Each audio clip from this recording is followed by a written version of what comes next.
آج میں آپ کو ہیموٹاکسن سولوشن پریپریشن بنانے کا طریقہ بتاؤں گا۔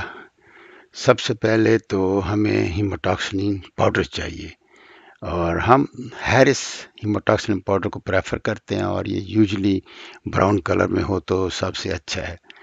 اس کے بعد پوٹاش عالم، جس کو پھٹکڑی بھی کہتے ہیں اردو زبان میں۔ اس کے بعد مرکورک آکسائڈ، پھر ایتھینول، اور اس کے بعد ڈسٹل واٹر۔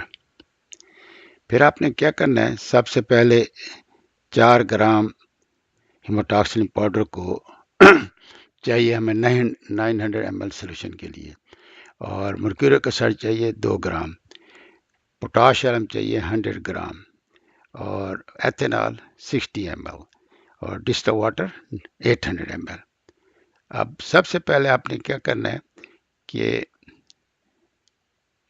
پوٹاش عالم کو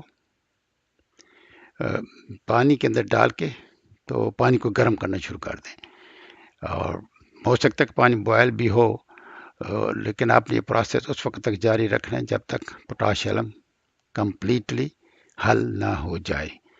اس کے بعد آپ نے کیا کرنا ہے کہ ہیموٹاکسن کو 60 ml ایک اور باٹل کے اندر ڈال کے ان کو مکس کر لیں اچھی طرح۔ ان کو مکس کرنے کے بعد آپ پوٹاش عالم کو بہتر ہے کہ آگ سے نیچے اتار کے اس کی سائز سے ایسے تھوڑا تھوڑا کر کے اس کو ٹرکل کر کے اس کو ڈال دیں۔ اگر آپ آگ کے اوپر پوٹاش عالم میں اگر ڈالیں گے ہیموٹاکسن ایتھینال کو تو اس کو آگ لگنے کا خطرہ ہے۔ جب آپ یہ پوری ڈال چکے ہیں ہیموٹاکسن 60 ml ایتھینال میں، پھر دوبارہ اس کو آگ کے اوپر رکھ کے اس کو ہلکی ہلکی آگ پہ گرم کریں، اور اب مرکورک آکسائڈ اس کے اندر ڈال دیں۔ اس کے بعد اس کو ہلاتے جائیں جب تک کہ مرکورک آکسائڈ کمپلیٹلی اس کے اندر حل ہو جائے۔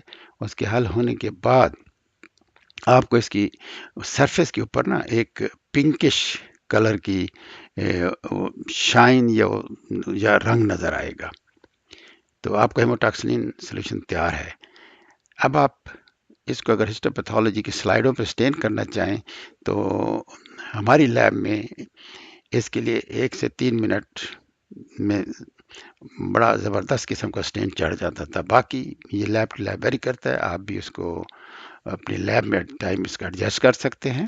ہو سکتا ہے کہ 1 منٹ یا 2 یا 1.5 منٹ آپ کی لیب کا ٹائم بنے۔ آپ مزید تفصیلات ہیموٹاکسن پریپریشن کے لیے آپ labpedia.net پر دیکھ سکتے ہیں، labpedia.net۔